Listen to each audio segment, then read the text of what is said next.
Uxbridge honors a former mayor and regional chair with the renaming of the local children's library. Dan Kearns, The Standard. Uxbridge. Former Uxbridge mayor and Durham regional chair Jerry Lynn O'Connor was awarded a surprise honor at an event at the Uxbridge Public Library on Wednesday, January 11th.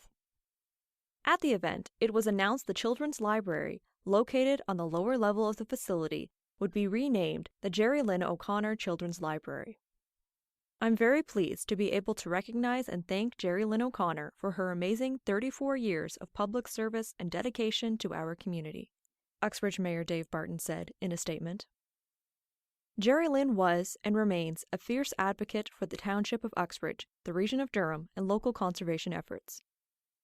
The newly named Jerry Lynn O'Connor Children's Library is a testament to her many years of public service and her ongoing support of the library, youth, and seniors in our community. Speaking at a podium in front of family members, former colleagues, current council members, dignitaries, and local media members, Ms. O'Connor said this may have been the first time she was truly speechless. "This day will probably go down as one of my favorite days," she stated. Ms. O'Connor was first elected as Uxbridge's Ward 5 councillor in 1980 and then became the regional councillor in 1983. She was acclaimed as mayor in 1985, becoming the first female mayor in Durham region, and served as mayor until 2006 when she took a break to focus on her family. She was elected as mayor again in 2010 and then again in 2014, before finishing her political career as Durham's appointed regional chair in 2018, following the death of Roger Anderson. In total, she served as mayor for 29 years and as a member of the regional council for 31 years. However, Ms. O'Connor noted she made sacrifices to serve the Uxbridge community. "Being on council for as many years as I was, I missed many birthdays and many celebrations with my kids because I put my work ahead of them at times." Durham's current regional chair, John Henry, complimented Ms. O'Connor's legacy. "As a leader and volunteer, you have proven your ability as a positive role model for our community," he said. "We are proud of the work you have done to advance our community for many years. Thank you for your dedication, your hard work, and your wisdom." Ms. O'Connor's former council colleague, Pat Malloy, told the crowd he learned so much and has so much respect for Ms. O'Connor. Lumberjacks defeat Chiefs, frozen by ice. Dan Kearns, The Standard. Scugog. The Port Perry Lumberjacks defeated the Lakefield Chiefs, but lost a close game to the Georgina Ice in their latest action. The Lumberjacks played against the Chiefs in Lakefield on Tuesday, January 10th. The first goal of the game was scored late in the period. With just 17 seconds left on the clock, Braden Roberts put the puck in the net, giving Port Perry a 1-0 lead. Over halfway in the second period, the Chiefs scored, knotting the game up at 1-1. 14 seconds later, though, Roberts struck again with his second goal of the game. Matt Overeem scored a little over 2 minutes after that goal, extending the lead to 3-1. Then, over 16 minutes into the frame, Roberts completed the hat trick with his third goal of the game, putting Port Perry further ahead 4-1. The Chiefs scored later in the period, and the game was 4-2 after 40 minutes of play. Just over 3 minutes into the third period, the Chiefs scored again, making it a 4-3 game. But the Lumberjacks held on to win the game 4-3. Lumberjacks returned to home ice at Scugog Arena on Sunday, January 15th, for a matchup with the Georgina Ice. For the first 7 minutes of the game, both teams chased each other up and down the ice, but there were no shots in that time frame. Just over 7 minutes in, though, Mark Stoop scored on the Lumberjacks' first shot of the game. About 12.5 minutes in, a Georgina Ice shot bounced off the glove of goaltender Gavin Bradt into the net, making it a 1-1 tie. But with just 2.5 minutes remaining in the period, Joshua Russell sniped the puck into the net for his first goal as a Lumberjack, giving Port Perry a 2-1 lead heading into the intermission. Neither team was able to score in the second period, with Georgina leading that period in shots 16-6. In the third period, with Jake Weatherall in the penalty box for a head contact penalty, the Ice capitalized on their power play, tying the game 2-2. Then, with just 2 minutes remaining, Georgina scored again to take their first lead of the game, 3-2. The Lumberjacks pulled the goaltender to get an extra attacker on the ice late in the period, but the Ice were able to get an empty net goal, and Port Perry lost 4-2. One-timers. The Lumberjacks will open the latest installment of the Battle of North Durham against the Uxbridge Bruins on Friday, January 10th in Uxbridge at 7:45 p.m. Port Perry's next home game at Scugog Arena is this Sunday, January 22nd, against the Clarington Eagles at 2:25 p.m. Support North House during the coldest night of the year, 2023. Courtney McClure, The Standard. North Durham. Join the North House Walk event for the coldest night of the year, CNOY, 2023, on the evening of Saturday, February 25th.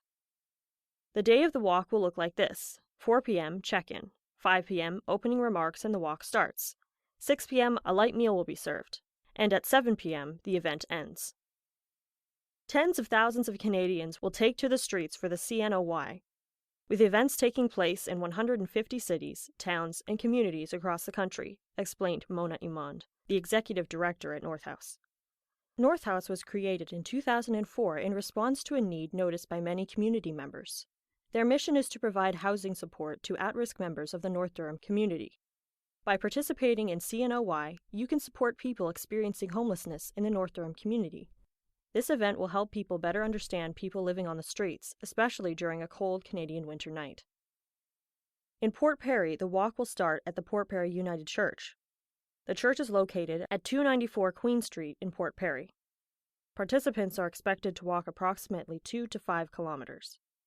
Everyone who raises $150 or $75 for youth will receive a CNOY toque. Funds will be given directly to North House. Last year, North House raised $76,000 through the CNOY. The funds went toward building a new shower and laundry facility in North House's new office. This year will be North House's 8th year participating in CNOY. They aim to raise $25,000 to buy their resource centers computers, printers, virtual equipment, and tablets. Over 200 walkers and approximately 30 teams are expected to participate this year. More people are free to join, said Ms. Imond. St. Paul's Anglican Church in Beaverton gave staff at North House some office space for meetings and gave the new organization a formal structure. Afterwards, one full-time staff member was hired. 18 years later, North House came to be what it is today and continues to support the North Durham community. Their vision is to create a community where no one experiences housing instability. To register, volunteer, or donate to the North House Walk team, please visit www.cnoy.org/Port Perry. To learn more about the coldest night of the year, please visit cnoy.org. To sponsor a walker or team, please contact Mona Imond at info@northhouse.ca. There are many sponsorship opportunities available. For more information about North House, please visit northhouse.ca. Kawartha Lakes officials provide an explanation for their holiday snow declaration. Dan Kearns, The Standard. Kawartha Lakes. At the opening of the first Committee of the Whole meeting of 2023, Kawartha Lakes officials explained why the City of Kawartha Lakes declared a significant weather event on December 24th. It was a huge event. It wasn't just in Kawartha Lakes. It was probably from the prairies to the Maritimes, from deep in northern Ontario down to almost the Gulf of Mexico. It impacted a large number of people, Mayor Doug Elmsley said at the Tuesday, January 10th meeting. The problem, of course, was the wind. We could plow a road, and within half an hour, it looked like we hadn't touched it. He also thanked municipal staff who were involved with plowing and storm cleanup. They gave up their family time. They gave up their Christmases. They gave up a lot in order to try to keep everyone in the city safe, and I thank them very much for their efforts. According to a City of Kawartha Lakes press release, when a municipality declares a significant weather event, the declaration suspends the standard timelines required for the city to meet their winter maintenance objectives. It recognizes a municipality is going to have challenges meeting the obligations required in minimum maintenance standards, and allows us some grace or additional time to provide that service.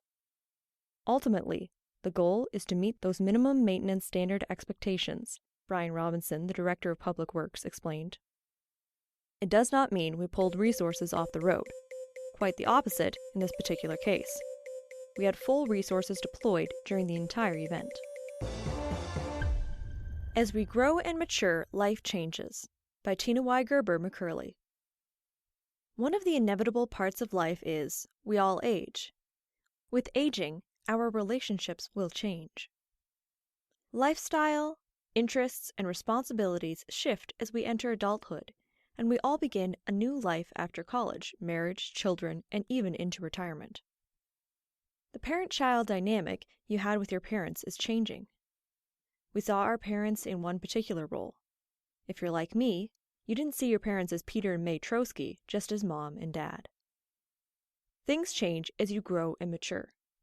You have an opportunity to learn about your parents and the rest of the family.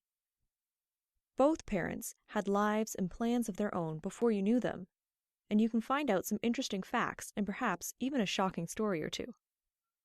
None of us have all the answers to those hard life questions, so neither do our parents. Parents don't have all the answers, yet growing up, they seem to fix most everything. As adults, we now appreciate them differently and understand they had the best intentions. They wanted us to grow and become loving, kind, successful, and capable adults. So, we come to realize parents, sisters, brothers, husbands, wives, and friends know much of the true you. Even after life has knocked you down, chewed you up, and spit you out, they love you no matter what. As we age, our relationship with our adult children is very important and potentially a great source of happiness. It is important to make sure these relationships develop healthily. Close relationships are critical for a long, happy life. Relationships change as our needs change as well. Perhaps our loved ones may need extra help with the demands of everyday life due to chronic illness or during a personal crisis. Perhaps a loving son or daughter may need to make special arrangements for you because you need some important self-care. Often, seniors require help with housework, transportation, shopping, and the activities of daily living such as bathing, dressing, and grooming. Having a positive relationship with a spouse, family members, and friends is a significant factor in overall health and well-being.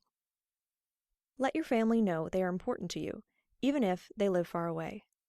Many adult children can provide loving care and give time despite distance or competing responsibilities.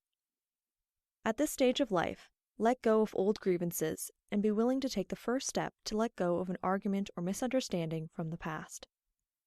It's important to tell them they are special and share what you admire about them. As much as we want to stay young forever, time changes things. We all go through life changes. The best we can do is keep our relationships loving and strong enough so they will survive and thrive into the next challenge or stage of our life. 1 John 4:12 says, "No one has ever seen God. If we love one another, God abides in us, and his love is perfected in us." The Standard Podcast was produced by Greenstream Studio for the Standard newspaper.